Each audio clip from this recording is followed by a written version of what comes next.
Bien. Alors donc, je suis toujours à Chinini. Voilà. Là, c'est la boutique. On ne peut pas donc visiter Chinini sans visiter donc la boutique d'autres amis, l'authentique berbère. Voilà. Une très belle boutique. Très bien chalandée. Ah voilà, très bien chalandée.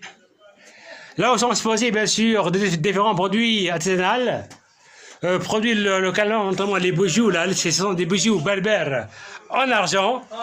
Voilà, différents bijoux berbères en argent. Voilà. Et puis de la poterie, de la maroquinerie là aussi. Hein. On offre donc pas mal de choses. Hein. On l'appelle aussi la caverne de Baba.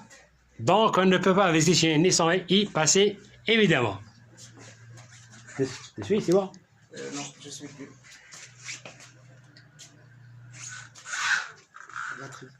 Aïe, je t'ai passé le film par la suite.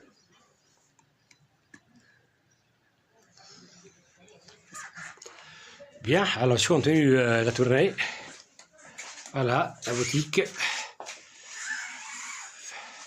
Le berbère roux, hein, un ami de longue date à moi. C'est qui donc je vais passer visite, rendre visite là.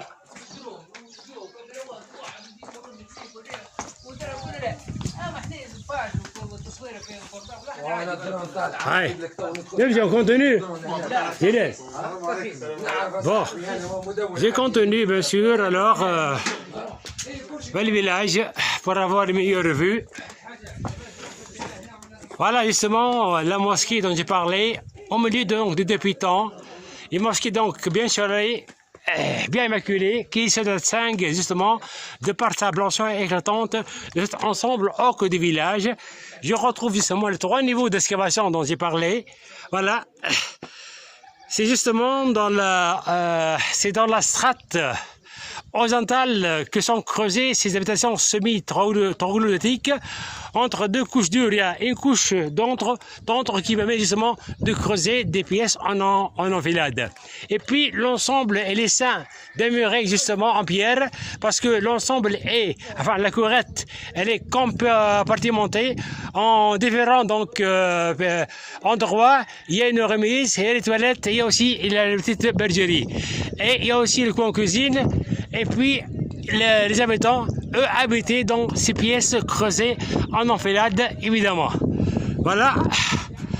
À gauche, donc, et en haut du sommet, se dresse justement l'Oxar, l'ancien grenier à grains. Il est magnifique. Le village est toujours abandonné. Hein, contrairement à Duiret et à Chinini, contrairement à Duiret et à Girmassa, le village Chinini il est encore habité, très visité, très touristique.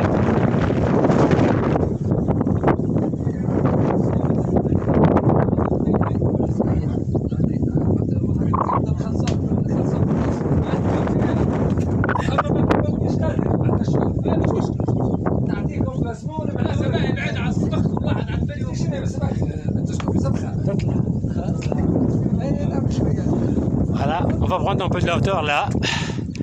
Bon. Alors, tous ces petites rues pavées, hein, quand c'est donc pavé il n'y a pas trop longtemps, parce qu'à l'origine, donc c'était des pistes là, voilà, caillouteuses là, mais ils ont été donc pavées, il n'y a pas longtemps. Jusqu'à la mosquée, voilà. Voilà donc le village qui se déploie en amphithéâtre là.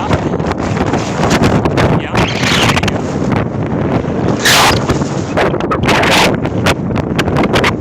Ça continue.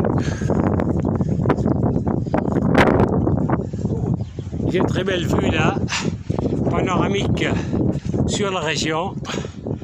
Voilà. On est en plein chêne de Dahar, station qui se dit sur 200 km de longueur, avec une altitude variant de 300 km de hauteur. C'est une chaîne de montagne à phase sédimentaire et qui a été donc le résultat d'un brisement tectonique qui s'est produit à l'ère secondaire.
On a le viol, des pièces oblongues qui servaient justement pour le stockage des céréales et autres vétérales, notamment l'huile d'olive, les figues sèches, les dattes sèches, toujours en prévision des sécheresses, et surtout donc pour les mettre à l'abri des razzias, des tribus,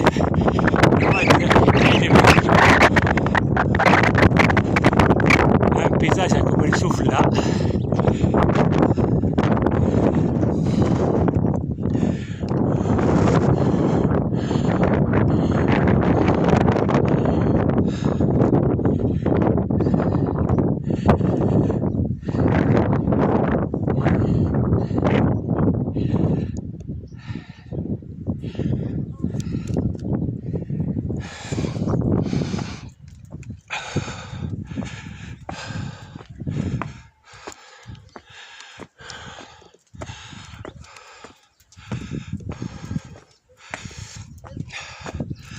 Voilà donc les fameuses habitations. Je vois donc là la porte d'entrée. La porte elle est faite en tronc de palmier. On coupait donc le tronc de palmier transversalement et qu'on recollait avec une ceinture en plaque métallique avec des chevilles en bois. Donc je vois la courette là, assez bien compartimentée, et je vois justement les deux portes là, des pièces creusées en enfilade dans la paroi de la montagne.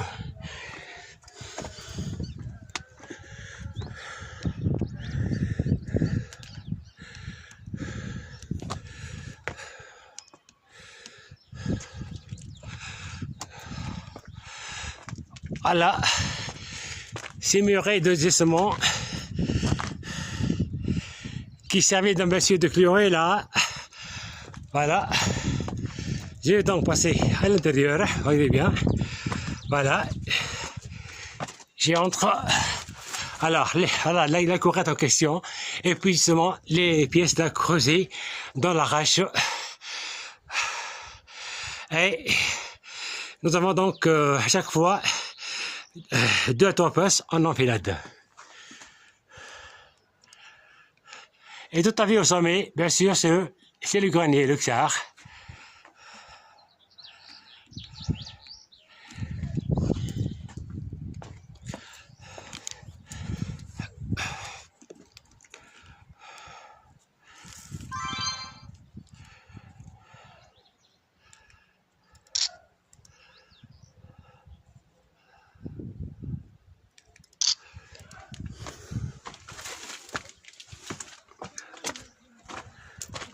وي هيا هنا كاوا ها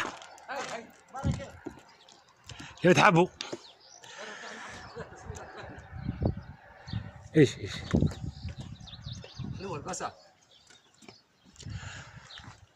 la prochaine bœuf, ce sont là les habitations de dites là dont j'ai parlé. Voilà, on peut même passer à l'intérieur là.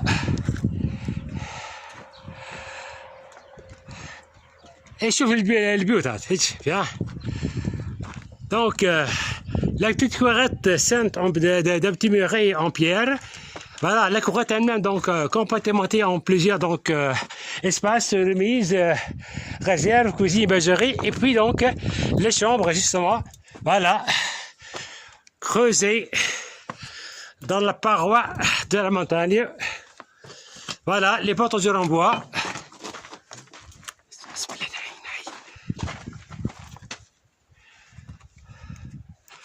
Voilà, j'y entre dans la pièce. Elle est là, la pièce. Voilà.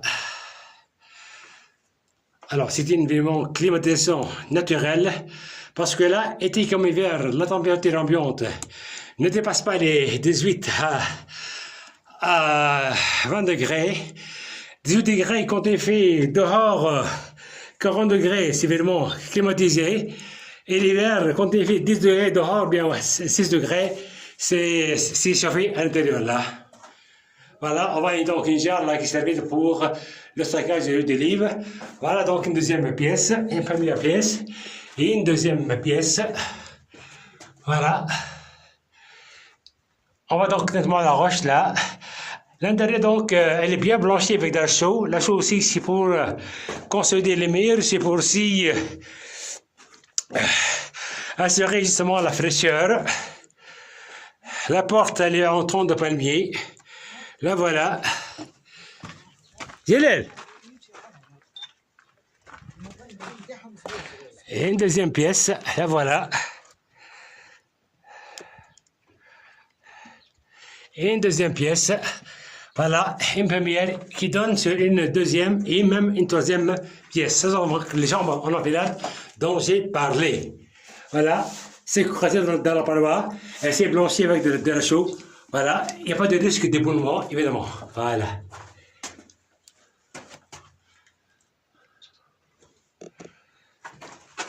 Voilà, on est à Chénini. On voit bien naturellement la roche là, naturelle. On voit même les strates géologiques là, claires de la montagne.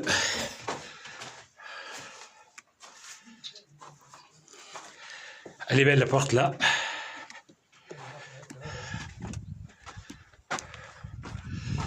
Voilà, dernière vue sur le village.